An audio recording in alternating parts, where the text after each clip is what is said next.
Hello, hey, Ellis here, if in case you were wondering that. Ellis who does, I'm not sure what he's doing on YouTube. Can you hear me okay? I'm using my DJI mic, but I'm on the beach, but the waves are pretty loud right now. I've got the sea, the tide coming in, and it's making an absolute racket. But I'm confident that this microphone, with the noise cancellation setting activated, is going to be drowning out the sound of the waves.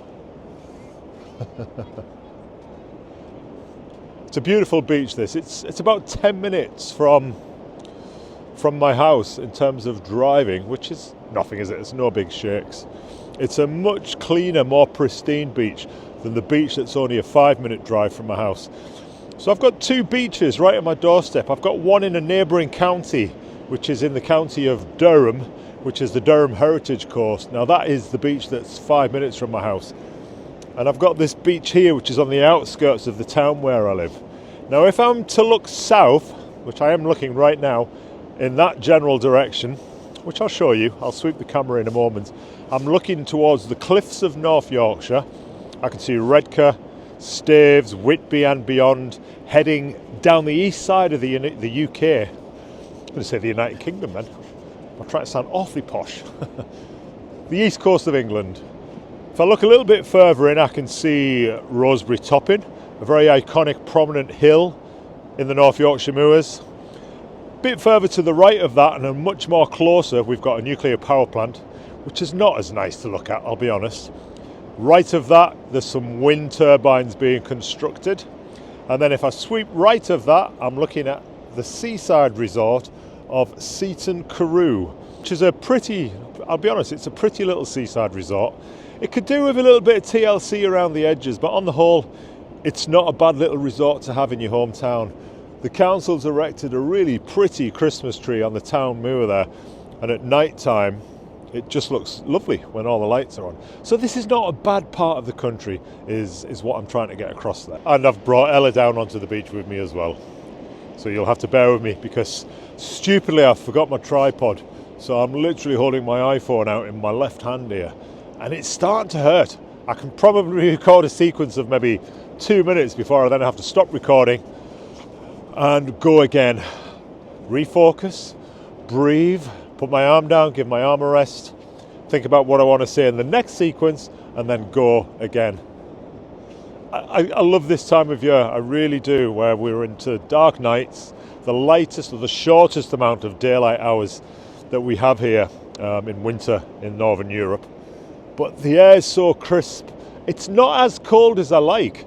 I'd much prefer it to be maybe 5 degrees Celsius cooler than it is right now. It's about 7 degrees Celsius, whatever that is in Fahrenheit. So it's fairly mild for the time of year. I much prefer it to be cold. If we're going to do winter, let's have winter. Let's have snow on the ground, let's have frost, let's have ice, let's have an Arctic blast blowing through the beach. This is far too mild for me. Far too mild. I thought I'd come down onto the beach today with no agenda really, no script, nothing particular that I wanted to say, but I was very conscious and very keen to do a video, to do a long format video. Because let's face it, I haven't done one on YouTube now for a few months, and I think the reason for that is I finally hit a point as a wannabe video creator, because I do want to be a video creator, but I'm just not. I don't class myself as a video creator because I'm not getting any engagement. So therefore, I'm the only person really that's bothered about this. I'm the only person that's putting the effort in and wants to, well, strictly, you can tell I'm off script, strictly not true. There is an amazing person in the US who supports everything I do. She buys me coffees every week, virtual coffees clearly. She's in America, I'm over here. But she's very keen to see me make a success out of this channel. And I wish to reward her. I want her and anybody else like her who has been following what I've been doing with my e-trips, with the short 3-minute stories. I'd like the channel to become a success, not only for me, but also to reward someone like that who's been with me since the beginning, who saw in me something that nearly everybody else on YouTube and online doesn't see. So for that reason, I do need to keep going with this channel. I do need to keep going with my short stories. That'll teach me for not bringing my tripod. My arm is dead. How do people do it? How do people walk and talk like this for 40 minutes by holding their camera out in front? Because unless I'm doing something wrong in the gym, this is really hurting my arms, my endurance at holding this camera out. So no agenda other than just a simple walk and talk style video on the beach at Seaton Carew here today. If there was to be an agenda, the only thing I really want to talk about is my lack of, my general just apathy and just waning disinterest with how YouTube treats certain creators such as myself, certain wannabe creators such as myself. I just feel as though I'm just not given an opportunity to showcase what I'm doing. So back in October, YouTube introduced what's called 3-minute shorts.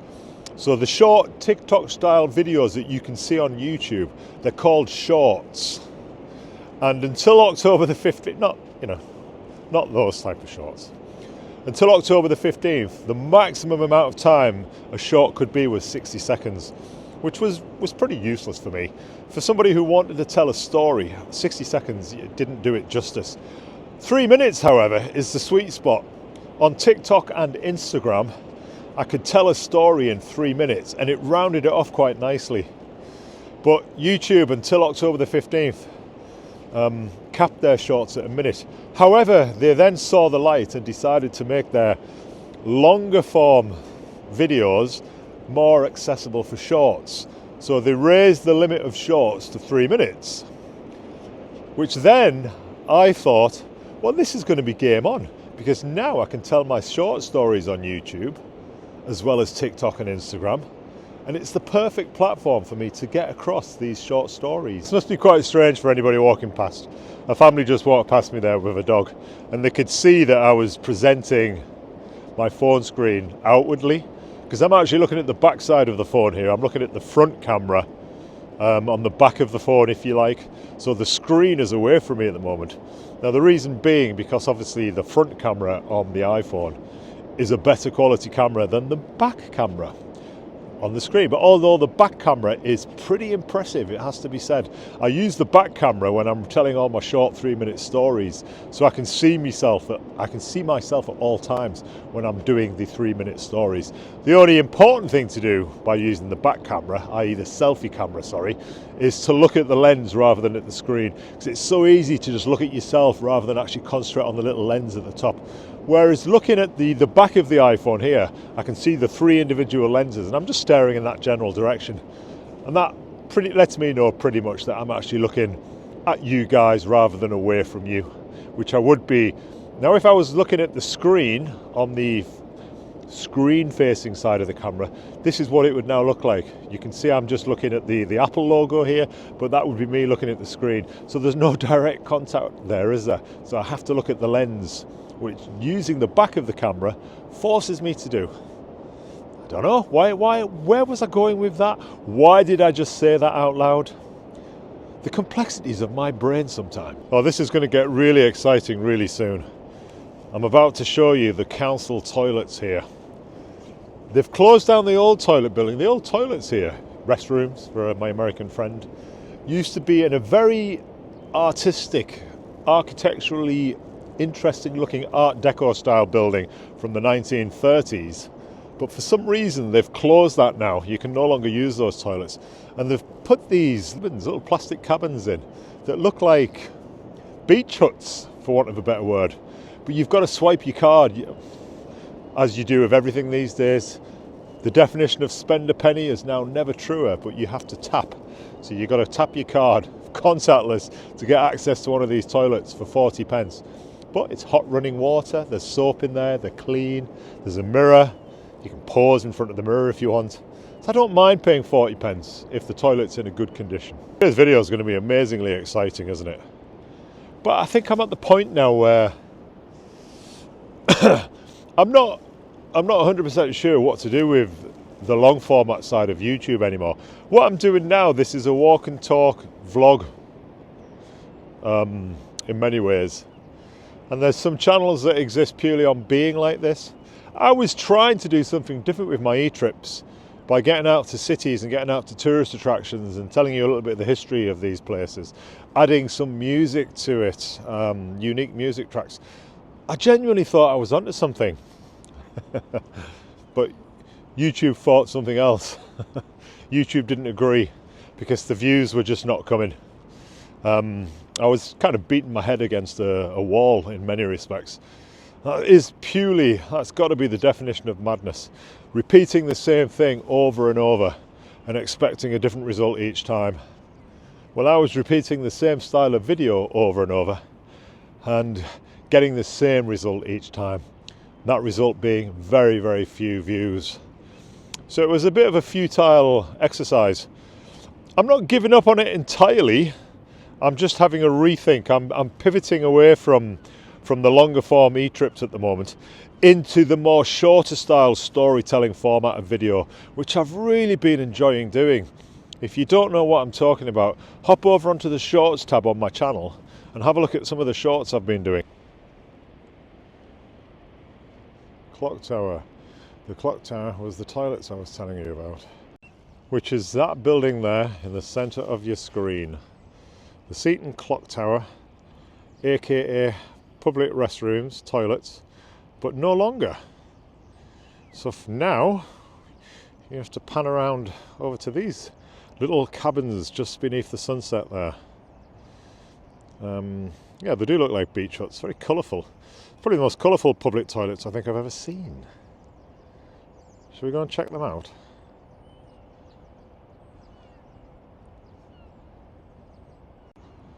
And those four towers, those spires if you like, sticking up in the centre of the screen there, they're the bases of the wind turbines. We have a wind farm out at sea here. I don't know if you can see, if I zoom all the way in, you can just see it on the horizon over there.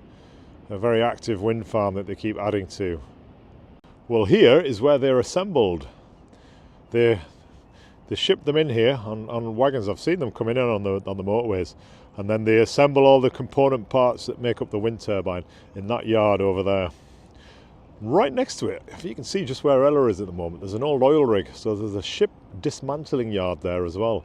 And it was famous about 10-15 years ago for housing several what were called US Navy ghost ships. The breakers yard there, the dismantling yard, got the contract to dismantle these US Navy ships. But it became a famous court case because they weren't allowed to break them down because there was fears of toxicity to the environment, asbestos and various toxic chemicals possibly being released into the atmosphere. So this court case went on and on and on, and they weren't allowed to break them down. So they were just sat there dormant for years and years. These US military enabled warships just sat at the shipyard here in the northeast of England doing nothing because they weren't allowed to break them down. It became a bit of a morbid tourist attraction. People would drive to see these ghost ships. I kid you not. Oh, check this out. Let's go. Let's go and choose our colour. What do you think? These cool public toilets. Me being me, Ella knows, I think I'm going to have to go to my favourite colour, which is not pink. It is orange. Either number 5 or number 6. And as you can see, you tap in. So I'm going to tap my Apple Watch and I'll be allowed into the toilet. You ready?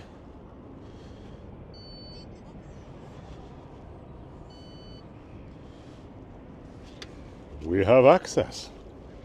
Or do we not? Open door. Have I opened the wrong one? Door open. Door is not open.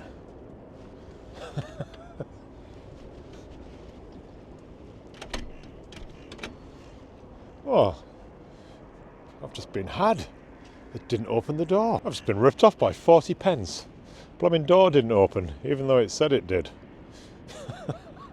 So I can't show you inside those luxury toilets. Actually, I don't need to go, so I'm alright. I'll just go back onto the beach and meander back down towards the car. I think I've got a bit of time before I go and pick my daughter up from college. Full of cold today. Despite the fact that I do like this time of year, I like the cold, the temperatures. Don't get me wrong, I like heat. I like tropical heat. But I do quite like the cold and the crispness of winter. There's something just very, it just feels good for the soul, doesn't it? Breathing in that cool air. I know there's a nuclear power station there and a load of chemical plants behind me, but hopefully I'm not breathing any of their toxic waste in. That wouldn't be good. But it's a beautiful beach, big wide beach. This time of year dogs are allowed to run. They have the expanse of the whole beach. And when I used to do my sea swimming, I was here every morning. Every single morning I would park up just before 8, be in the water for 5-10 minutes depending on the time of year, 20 minutes in the summer, 5 minutes in this time of year, maybe 5 minutes. The water temperature out there right now is probably 6 degrees. It's extremely cold, very shocking for the body, but that's why we do it, and that's why I was doing it. It was cold exposure, cold water therapy. It set you up for the day. You felt invigorated and amazing when you came out. It took me about 4 hours to recover each morning, but apart from that, it felt invigorating. This is actually pretty good. I've got about half an hour before I need to go and set off and go back into the town to the college to pick my daughter up. The main thing that I want to say today, and the main thing I'm going to say before I wrap up this little walk and talk vlog, is I'm not sure what I'm doing with YouTube at the moment. I'm not sure if I'm going to be continuing the e-trips, because I think I got about 20 videos in, and I think after 20 videos you should know whether it's a format that's going to take off for you and you're going to start getting views and traction. And I wasn't. So I don't believe, I might be wrong, but I don't think I was ever going to get there with that. I just wasn't getting the views. I wasn't getting the comments, the interaction, the likes that I maybe would have liked to have got. I was getting a few dislikes as well as a few likes, but it wasn't a satisfying, worthwhile, rewarding process, let's say. Now with these stories, I'm putting them on TikTok, Instagram, my personal Instagram page, and I'm trying to put them into YouTube as well. It goes without saying that I'm having the least amount of success with the videos on YouTube. And to be fair, it's criminal, the views that the stories are getting. I put up a story 2 days ago about the Christmas truce from 1914, but it's the alternative story from the Christmas truce. So it's not about the well-known story that we all know about with the Germans and the British coming out of the trenches and meeting on Christmas morning, exchanging gifts, chatting, having a game of football. We all know that story. It wasn't about that. It was about an alternative side story that occurred on this particular event in history, which touched my heart, and it was a very, very feel-good, warm story. Now that story on TikTok has got over 1,000 views. It's done very well. It's got so many likes, it's got comments, it's got people engaging with it. The exact same story on YouTube has 8 views. Now you tell me that this platform is not broken. I don't know what else to do to put eyeballs onto these short stories to get people to watch. It's either YouTube penalising me, YouTube not pushing and promoting my videos, or people just on YouTube are just not interested. Now you're told that nobody has time anymore to sit and watch 25-30 minute videos. These are 3-minute stories. It takes somebody 3 minutes to get the full story, bish bash bosh done. So I don't think it's that, but then I don't know what it is. So at the moment for me, Instagram's not faring much better. Each story I average between 50 to 100 views. My personal Instagram only has 192 followers anyway. Now TikTok, that's an interesting dynamic for me because it's the one social media platform that I've always poo-pooed and thought it was for younger people. It's not really the platform where I want to be focusing my time and energy. but it's the platform where I'm seeing I'm reaping the most rewards right now from TikTok. I'm seeing the most results from TikTok. Whether the short stories that I'm doing are appealing to the TikTok audience at large, much more than the YouTube audience, remains to be seen. But every short that I upload into TikTok is doing moderately better than Instagram and YouTube combined. I'm averaging between 1,000 to 2,000 views per short story on TikTok. Some of them a little bit less. So that to me says that's where I've got to put all my eggs. I've got to chuck all my eggs into the TikTok basket and not concentrate as much on this platform, YouTube, because for me, YouTube is not working. It's broke. And I think that's all I'm going to say about that today. And I'm pretty much done with this vlog, I think. I'm looking up at the promenade here, just before the sun sets, before it gets dark. I think a bag of chips and some salt and vinegar might be in order.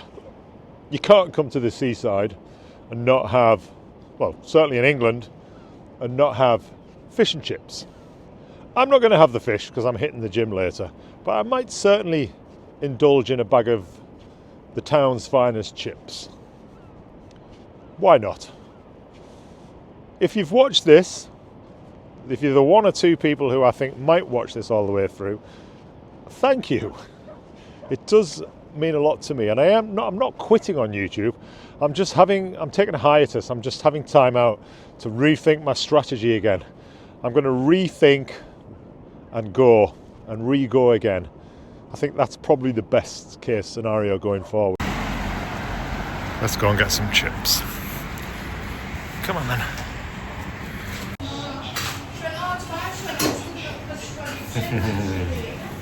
What's this? What's this? Just a small bag of chips and a sausage for Ella. There's a tree, but by the cold light of day, it doesn't look anything special, does it really? It's feeling a bit sorry for itself there. I suppose with any Christmas tree, you have to see it illuminated. You've got to see it at night when it's dark. Yeah. Totally underwhelming.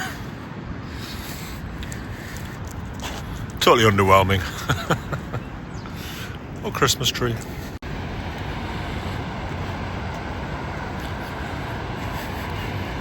There's some beautiful houses on the seafront here. Big old houses. Solid. Look at this B&B at the end here. It's like a B&B for the world. The animals. Orangutans at the back there, a donkey. I've always thought it's such a cute B&B, this one. I do like it. Oh, there we go. That was... Oh, hang on. Microphone. That was invigorating, to say the least. 3:15. I think there's about another 40 minutes of daylight before the sun fully goes down. So I just got in there today, just snuck in before darkness took over, and I enjoyed that. It's when I first started my YouTube channel a year ago. It was November the 30th, 2023, over a year ago now. I came all guns blazing out of the blocks, producing daily vlogs, this style of content. Suffice to say, for me, it didn't work.